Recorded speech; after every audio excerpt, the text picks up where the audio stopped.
নমস্কার, তোমাদের সবাইকে সানা স্মাইল এডুকেশন সেন্টারে স্বাগত জানিয়ে আজকের ক্লাসটি শুরু করছি।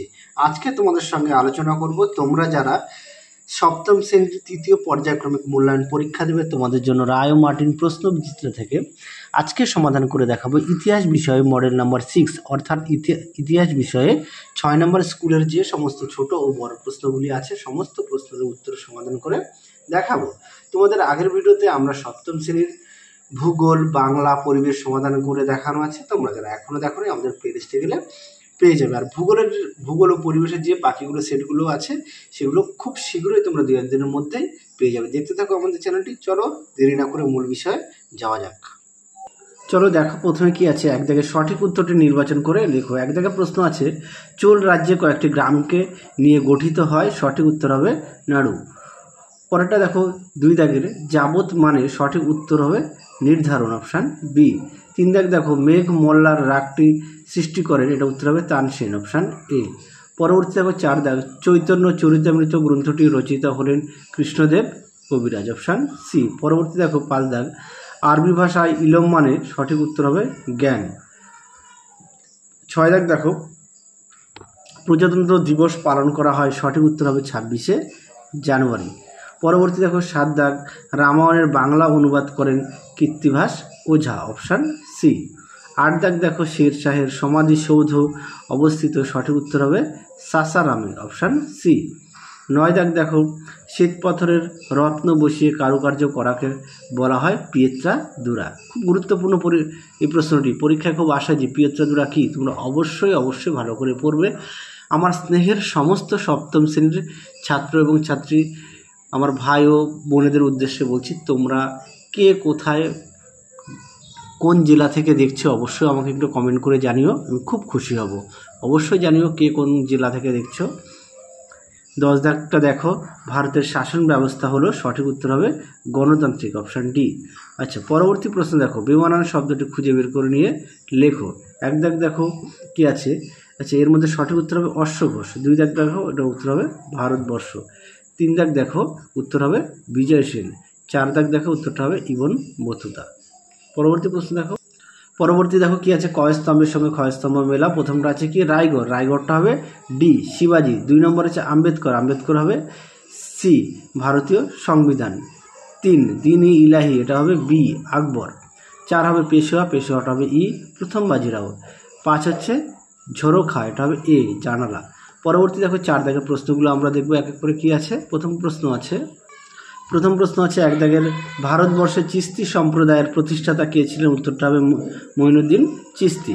2 দাগ দেখো পরবর্তী প্রশ্ন দেখো 3 দাগ বীরবলের প্রকৃত নাম কি, উত্তরটা হবে মহেশ দাস। 4 দাগ দেখো আকবরের রাজস্ব মন্ত্রী কে ছিলেন, উত্তরটা হবে আবুল ফজল।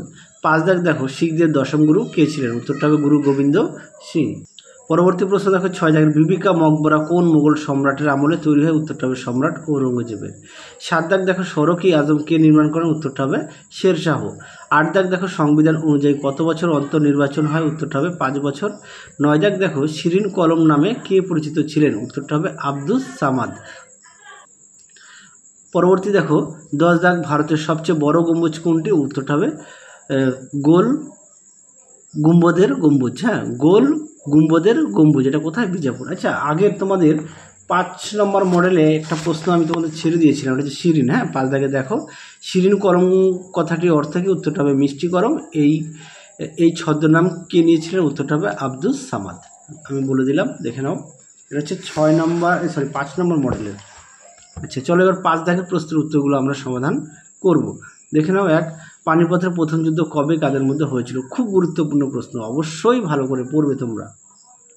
দেখে নাও পানিপথের প্রথম যুদ্ধ 1526 খ্রিস্টাব্দে পানিপথের প্রথম যুদ্ধ হয়েছিল। পানিপথের প্রথম যুদ্ধ হয়েছিল বাবর ও ইব্রাহিম লোদির মধ্যে।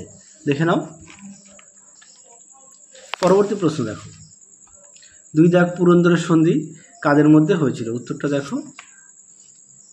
দেখে নাও 1665 খ্রিস্টাব্দে পুরন্দরের সন্ধি হয়েছিল, শিবাজি ও ঔরঙ্গজেবের সেনাপতি রাজা জয়সিংহের মধ্যে পুরন্দরের সন্ধি হয়েছিল। আর সন্ধির ফলাফলটাও একটু দেখে নাও, পরীক্ষা অনেক সময় দেয়, সেই কারণে একেবারে দেখালাম। পরবর্তী দেখো 3 দাগ শিখদের ধর্মগ্রন্থের নাম কি, উত্তরটা হবে গ্রন্থ সাহেব। এটি কোন লিপিতে লেখা, এটা হচ্ছে গুরুমুখী লিপিতে। পরবর্তী দেখো 4 দাগ, হিন্দুস্তানি তোতা পাখি কাকে বলা হয়? এর উত্তরটা হবে আমির খসরুকে। তার একটি বইয়ের নাম, উত্তরটা লিখবে তুগলক নামা। 5 দাগ দেখো, তসবির কাকে বলে? দেখো উত্তরটি দেখে নাও, তসবির বলতে কি বোঝায়? খুব গুরুত্বপূর্ণ প্রশ্ন এটা, তোমরা তোমাদের পাঠ্য বই থেকেও পড়ে নিতে পারো। আমি প্রতিটা প্রশ্নের পাশে তোমাদের পেজ নাম্বার দিয়ে দিয়েছি তোমাদের সুবিধার্থে, অবশ্যই ভালো করে পড়বে। আচ্ছা, কার আমলে? এখানের মধ্যে তোমরা বিস্তারিত পেয়ে যাবে, ঠিক আছে। 6 দাগ দেখো, দীপঙ্কর শ্রীজ্ঞান কে ছিলেন? তিনি কোথাকার মহাচার্য ছিলেন? দেখে নাও দীপঙ্কর শ্রীজ্ঞান কে ছিলেন, এর মধ্যে থেকে বিস্তারিত পেয়ে যাবে। পরবর্তী প্রশ্ন দেখো, আর এই 7 দাগের, বিজয়নগর সাম্রাজ্যে যে 4টি রাজবংশ রাজত্ব করেছিলেন তাদের নাম। দেখো আমি এখানে লিখে দিয়েছি, আমি একটু তোমাদের পড়ে শোনাই। প্রথমে কি আছে? সঙ্গমা, এটা হচ্ছে 1336 থেকে 1485 খ্রিস্টাব্দ সময়কাল রাজত্বের। তারপরে কি আছে? সালুভা, সালুভা হচ্ছে 1485 থেকে 1505। তারপর আছে টুলুভা, 1505 থেকে 1570। তারপর আছে আরাভিধু, আরা ভয়সী দৈশী আরাভিধু, 1570 থেকে 1646। চলো তারপরে আমরা 6 দাগের প্রশ্নগুলো একটু দেখবো কি আছে। এক আছে গুরু নানক, চলো গুরু নানকটা দেখো কি আছে, দেখে নাও। গুরু নানক সম্পর্কে দেওয়া আছে এখানে, তোমরা একটু পড়ে নিও, আমি মুখে বললাম না।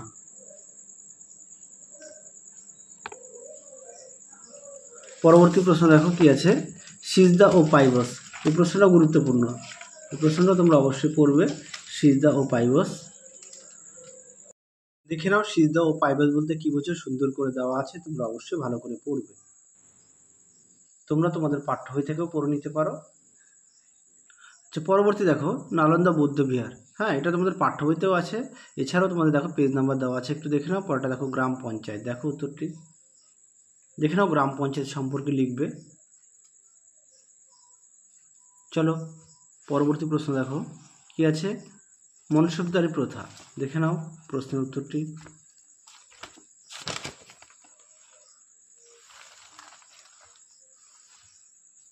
দেখে নাও প্রশ্নের উত্তরটি, মনসবদারি প্রথা, এখান থেকে এই পর্যন্ত লিখবে। তোমরা তোমাদের পাঠ্য বই থেকেও পড়ে নিতে পারো।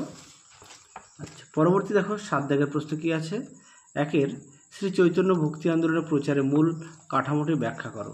দেখো প্রশ্নের উত্তরটি,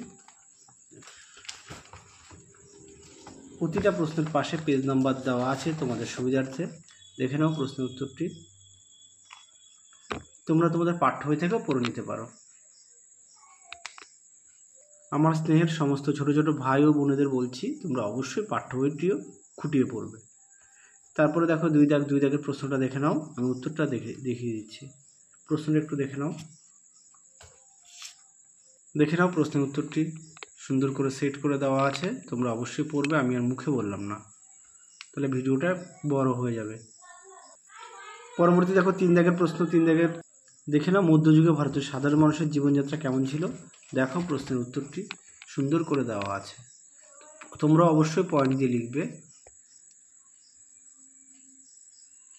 পরবর্তী দেখো 4 দাগের প্রশ্নটা দেখে নাও, ইকতা কি? ইকতা ব্যবস্থা সুলতানরা কেন চালু করেছিল? দেখো উত্তরটি দেখে নাও, প্রশ্নের উত্তরটি সুন্দর করে দেওয়া আছে, তোমরা ওইভাবে পয়েন্ট দিয়ে লিখবে। পরবর্তী প্রশ্ন দেখো 5 দাগের প্রশ্নটা দেখে নাও, পেজ নাম্বার দেওয়া আছে, হ্যাঁ একটু দেখে নিও। পরবর্তী দেখো শিবায়ন কি এবং এর থেকে বাংলা কৃষকদের জীবনে কি পরিচয় পাওয়া যায়। দেখে নাও প্রশ্নের উত্তরটি।